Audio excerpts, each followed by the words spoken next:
fall off. Now they holler he'll turn, thinking I'ma sell out. Talking just to feel heard, I never listen, although they say it's strictly. Welcome to Quick Hits. I'm your host, Shannon Smith, aka Podcast Smitty. If you're new to the show, what's good? I'm Shannon. I'm a fan of sport. And Quick Hits is dropping weekly to discuss headlines in the field of sports. So if that's what you came for, go ahead and give this video a like. Get into those comments. But most importantly, go ahead and subscribe to the Boom Broadcasting YouTube channel and go through the plethora of podcasts that we have in the field of TV and movies, sports, and sports entertainment. Now, since this is the Friday show, I'm going to do something a little different. Instead of giving shout outs, I'll save that for Tuesday's Fan of Sports Tuesday. I'm going to go ahead and give you a reminder of what's going on with Boom Broadcasting this week. We've got a full lineup of shows that you need to watch. Those plethora of podcasts I was talking about before. So I want to start off by saying thank you for everyone who has watched Tuesday's Quick Hits episode as I went through the U.S. Open, the U.S. men's soccer team getting their first win, some auto racing, some NBA, some NHL, whole barrage of sports going on that episode. If you haven't watched, go ahead and watch this episode, but go ahead and go back into my Tuesday episode and get your feel of a lot of sports. But also, too, make sure that you tune into my constituents here on Boom Broadcasting. We've got the man mouthing off with Mike with the nightcap after Monday Night Raw this past Monday. Go ahead and listen to his live where he's talking wrestling. He did it solo on Monday night, talking some WWE wrestling on Monday. And if by chance wrestling's not your thing, we got basketball as well too, as Jason Colenso with 3 from Deep having the Monday show and the Wednesday show. He'll be coming on Saturday to continue his talk of all things NBA. 3 from Deep 3 times a week. I also failed to let you know that Mouthing Off with Mike will be coming on Friday. Also, he'll be coming on tonight, talking a little WWE SmackDown on the nightcap as well too. Maybe basketball is not your thing. We got baseball as well too, as Chris DeLuca has the Dugout Debrief, your one, first, and only baseball-centric podcast for Boom Broadcasting. He's talking the big trade with Rafael Devers and news all around Major League Baseball. So go ahead and get to our resident Tim Kershkin, a man named Chris DeLuca, to get you your baseball fix. But maybe baseball is not your thing. Maybe TV and movies is your thing. Sean Lucas has you set up. He's going to let you know if it stinks or if not on his It Stinks TV movie podcast. And of course, he's a big guy when it comes down to wrestling.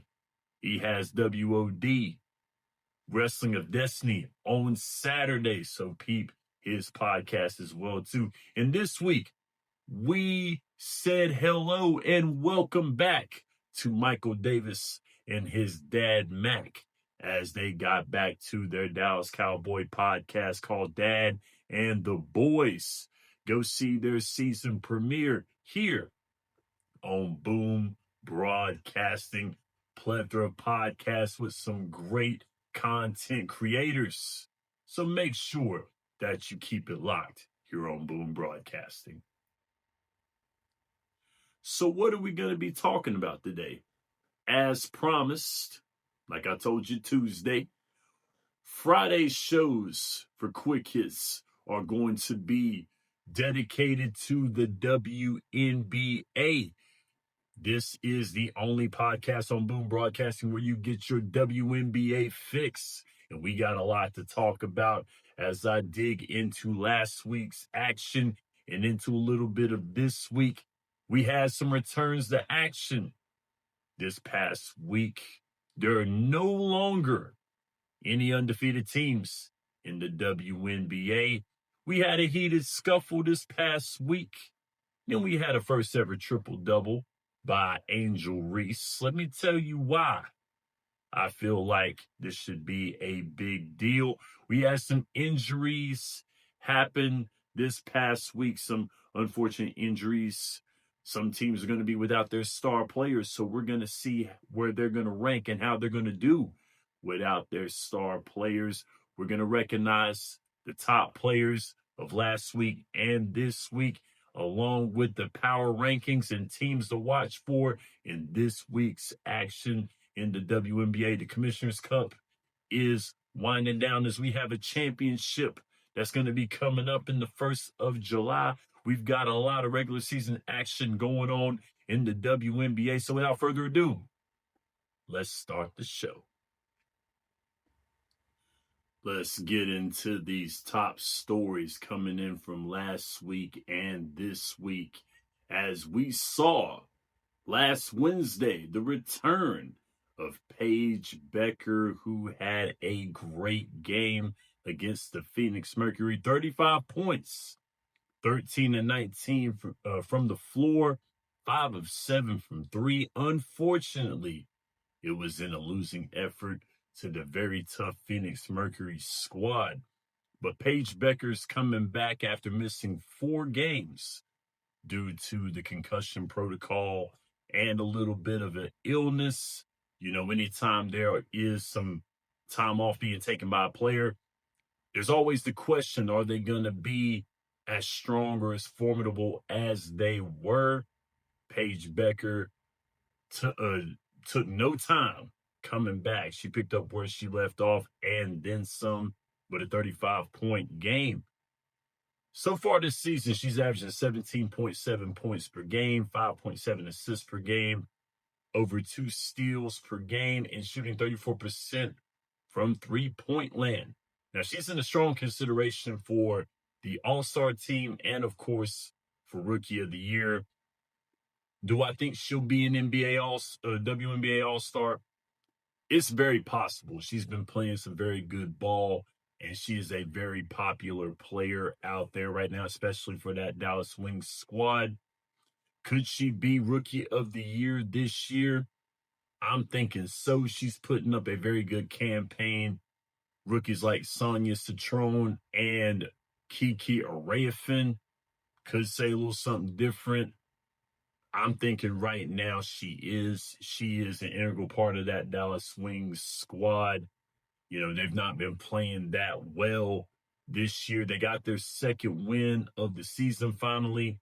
Paige Bueckers did a lot to help that squad, but seeing her return is a good thing for the Dallas Wings as well, too, with their #1 draft pick playing some great basketball right now. That Dallas squad, it's rough seeing them because, you know, Arike Gumbawale, still a very, very good scorer. She's been off and on lately this year, but she can score when she gets her rhythm in there. Dejanay Carrington, she's played very good ball in the absence of Paige Bueckers, but that Dallas squad, you know, they need some help. They're going to be playing some very, very tough teams in that Western Conference. They're going to need it, but Paige Bueckers definitely is a building block for that squad. Now, we had 2 undefeated teams in the WNBA. That all came to an end as the Minnesota Lynx and the New York Liberty both took their first losses. Wednesday, it happened to the Minnesota Lynx as they played a very tough Seattle Storm squad, losing to them 94-84. Miss President, Miss WNBA PA President, Nneka Ogwumike, who's been playing very good this year in that low post, that 4 and 5 position that she is playing. 21 points, 10 rebounds in the win. and Nafisa Collier, who I feel like is got to be the number one front runner for MVP this year. She had 25 points, nine rebounds, 5 assists in the loss to the Seattle Storm. This was a very, very hard fought game. The Storm ended up coming back to win the game as the Minnesota Lynx had the lead going into that third quarter. But it's very, very tough. This Seattle Storm squad, they're a squad that is very talented. They have a very good core too, with Nneka Ogwumike and Skylar Diggins at the point guard position. Gabby Williams adds some scoring punch for that squad. They're currently second in the Western Conference, I believe, behind the Minnesota Lynx. So this is very, very interesting to watch. You haven't seen the last of these teams as well too, with the way that Seattle has played this year. They had a little bit, they come out of the blocks a little late. They got a little spark. They lost some key games, but this game was a big one for them this past Wednesday. And then the New York Liberty this past Saturday, last Saturday, they got torched by the Indiana Fever and a returning Caitlin Clark, as Sabrina Ionescu, one of the top perimeter shooters in all of the WNBA, 34 points and 40% from three, traded a few shots with Caitlin Clark.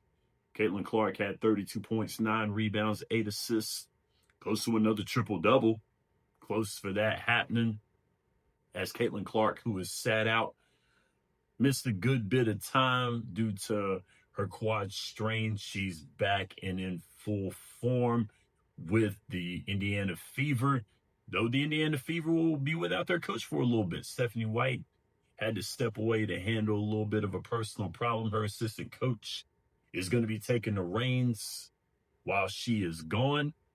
But the Indiana Fever coming in big, ending the win streak that the New York Liberty had, one of their best starts since the 97 season. Big win for the Indiana Fever as they're looking to gain momentum. They actually earned a spot in the Commissioner's Cup final with this win against the New York Liberty. So congrats to them. They will be going up against the Minnesota Lynx July 1st for the Commissioner's Cup. Now I got a little bit of ugly. Speaking of the Indiana Fever, there was a little bit of a scuffle this past Tuesday when they played the Connecticut Sun. J.C. Sheldon and Marina Mabry getting into a little bit of a shoving match with Caitlin Clark. The hard foul, J.C. gave the hard foul gave a little bit of an eye gouge to Caitlin Clark. Then, of course, Marina Mabry with the shove, throwing Caitlin Clark down to the floor. Technical fouls were given out. Flagrants were given out. Sophie Cunningham getting into it with J.C. Sheldon with the hard foul, leading to Lindsay Allen coming in there, and all three of those players getting ejected from that game. What do I make of this right here? Guys, girls, it's competition. Let's be honest here. It's competition. It got chippy. High level of play right now. I think the WNBA was right by not assessing technical fouls for this game here. This is something that you're going to see with a lot of the chippy play by the ladies here. I don't think it was something that was more of a preemptive attack, something that was planned. I don't think it was like that. I think it's just a lot of competitiveness is what you call being competitive. These girls are very competitive, and they went at each other here. So I think the WNBA was right by not assessing any suspensions, that is. Now, they gave a little bit of a fine. Some of those players got to pay some money. But all in all, that competition is getting really, really good. We have some competition out there in this league, very competitive league. I'm liking it. I thought it was great. Keep it going. But, keep it basketball. Keep it focused on the game of basketball. Now, going into this past Sunday, Angel Reese becoming the second youngest player in the WNBA to amass a triple-double. 11 points, 13 rebounds, 11 assists in the game against the Connecticut Sun on this past Sunday. Now, I know Angel Reese is getting a lot of negative feedback for her game. I've been looking at some of these internet trolls getting onto the social medias talking about Angel Reese being a bad basketball player. I got news for these guys that are trolls. Angel Reese is not a bad basketball player, and I don't think any of these guys have anything to say about that because she is a young player in the pros. She's adjusting. This is year 2 for her. I know that people see Caitlin Clark's career and how it's skyrocketing and how it's going. Let's be honest. These two girls are two different players. These ladies are two different players. The way their games are very different. But you can't tell me that Angel Reese is not the face of the Chicago Sky right now. And in my opinion, where's the rest of her team? Unfortunately, Courtney Vandersloot's out for the season. Tore ACL. I hate that so bad for her. But Courtney Vandersloot, she was a spark for that squad. She was the veteran, had the veteran leadership. But the only bad part about that is that Courtney Vandersloot was not a 20 to 25 point player. She's a older player in the WNBA. I believe Chicago needs a consistent scorer. They don't have a consistent 20 to 25 point scorer on their team. Look at a team like the Washington Mystics, who have a fairly young squad. 2 draft picks, Kiki Arayafin, Sonia Citron on their squad. Brittany Sykes, big-time scorer, scoring machine, helping those girls out. Chicago doesn't have that scoring machine. They don't have that consistent score on their squad, and that's the reason why I feel they have the problems that they have, because they're not a very sound offensive squad. They've got players who can score, but they don't have that scorer. They don't have that main scorer like the Washington Mystics have. They don't have that main scorer like the Indiana Fever have with Caitlin Clark. They don't have that main scorer. They don't have that main scorer like Sabrina Ionescu, Brianna Stewart, that can score consistently. And that's what I think gives Chicago a disadvantage. But Angel Reese, not a bad basketball player. This is a great milestone. The triple-double is great. It may not be the overwhelming numbers that we usually see, not a 30-point triple-double, not a 20-point triple-double. But the fact that she can be versatile, 3 sides of the ball, very good. Now there's some injuries out there. Nafisa Collier with the back injury had to leave a game early with the back injury. And A'ja Wilson, who was injured, concussion protocol. She's had to sit for the past 3 games. She's missing some time. The Aces are having trouble without their big-time player, their MVP. They're having trouble with her not being here. She's greatly missed by her squad. So this is going to be where Becky Hammon and the Vegas Aces see who they are without A'ja Wilson for a little bit of time. She should be coming back very, very soon. I think she'll be back in time for Sunday's game. We will definitely see as we have our news here for the WNBA. Let's get to these top players, these power rankings, and the teams to watch.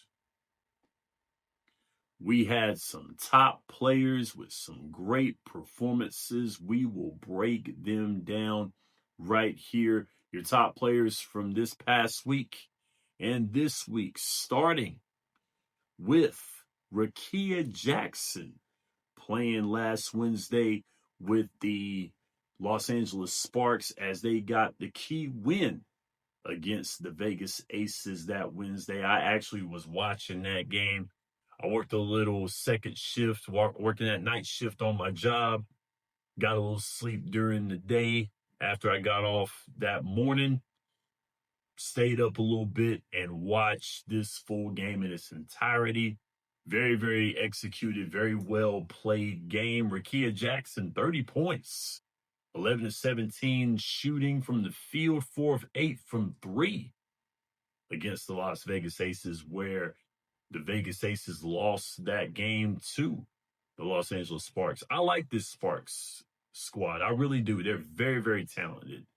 Rickea Jackson being a talented player. Azuria Stevens, De'Erica Hamby, Kelsey Plum. Very, very good team. They're stacking on some wins right now, but I want them to contend in that Western Conference because they are a very talented squad top to bottom. Like those players, the way they play the game. I think Kelsey Plum adding that leadership to that LA Sparks squad is going to help them in the long run. And now we head into last Friday as Ron Howard, 36 points, 8 rebounds against the Chicago Sky last Friday.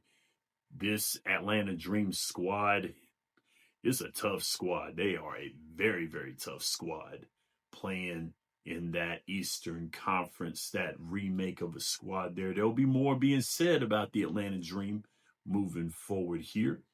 And let's talk about it right now. Alicia Gray, 32 points, 10 of 14 from the field, 6 of 9 from 3 against the Washington Mystics this past Sunday. Alicia Gray, teammate to Ron Howard on that Atlanta Dream squad, who is playing very good basketball. Very, very built-up team. Very, very strong team in the Eastern Conference.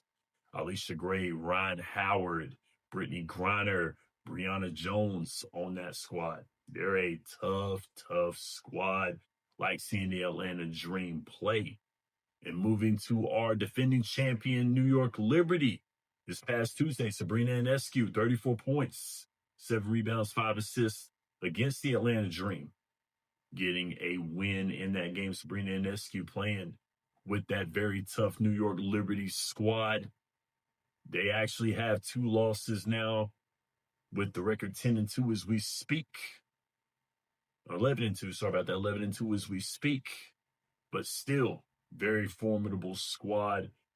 Tough team to play against. Sabrina Ionescu, when she's lights out from 3. She can score it. Very good player. Was a second team all WNBA last year. Can play it, can stroke the 3 as good as anybody in the WNBA. And then Brittany Sykes, who's been a regular scoring machine for the Washington Mystics. 32 points, 4 or 5 from 3 in the win against the Chicago Sky this past Tuesday. The Washington Mystics are a very young squad. They're very young, but Brittany Sykes is that go-to, that consistent scorer. Very, very good scorer. Top 5 in the WNBA in points per game. And those are your top players. And now we go on to these power rankings, these top 5 teams that I have in the WNBA, starting with number 5, the Seattle Storm coming in. They've won 5 of their last 6 games with a big win over Minnesota, giving Minnesota their first loss of the season. Nneka Ogwumike, Gabby Williams, Skylar Diggins. Very, very good squad. Tough squad when it comes down to the post play, when it comes down to the inside-outside game, the distribution of Skylar Diggins being one of the best distributors, best passers, one of the best point guards in the WNBA. So the Seattle Storm at number 5. And number 4 are the Atlanta Dream in the Eastern Conference. They've won 3 of their last 4. They cooled off a little bit, cooled off that hot shooter in Brittany Sykes. They should have beaten the New York Liberty They should have beaten the New York Liberty. The Atlanta Dream should have done that. They should have beat them when they played the New York Liberty. But the Liberty ended up coming back and winning. And they weren't able to get that victory. Should not have given that game away. But Atlanta, still a tough team in that Eastern Conference. And we go to number 3 out in the West, the Phoenix Mercury. 4-game winning streak going into Saturday's game versus the Chicago Sky. I do not see them losing that game. Satu Sabali is letting the WNBA know in her first year with the Phoenix Mercury that she can ball, that she should be looked at that MVP spot, could win the MVP. She wants to be looked at as that MVP. She's playing very good basketball in her first year with the Phoenix Mercury. They are number 3. And number 2, I have the Minnesota Lynx. Although they have the best record so far in the WNBA, Napheesa Collier being hurt. She may not miss a lot of time, but they do want her healthy for the Commissioner's Cup. So don't be surprised if she takes the next game off. She'll need to rest her hurt back. Her coach knows that. Napheesa Collier, front runner for the MVP. You don't want to mess around and get her hurt overplaying her. So, of course, getting that rest is very important for Napheesa Collier. Minnesota is my number 2 on the power rankings. And number 1, of course, the New York Liberty. Although they did drop their second game this season, Jonquel Jones being hurt did slow them down a bit, but her coming back is going to help this already stacked New York Liberty team. Those are your power rankings, 1 through 5. We have already done it. Now this week, the teams to watch for.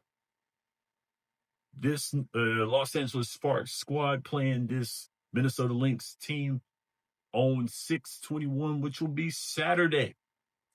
The Sparks, they're a talented squad. I like seeing the LA Sparks play, but if Fee doesn't play, Napheesa Collier, that is, the Sparks could walk away with the win. Could be a big win for them, a lot of momentum for that LA Sparks squad. The Indiana Fever playing the Aces on Sunday, the 22nd.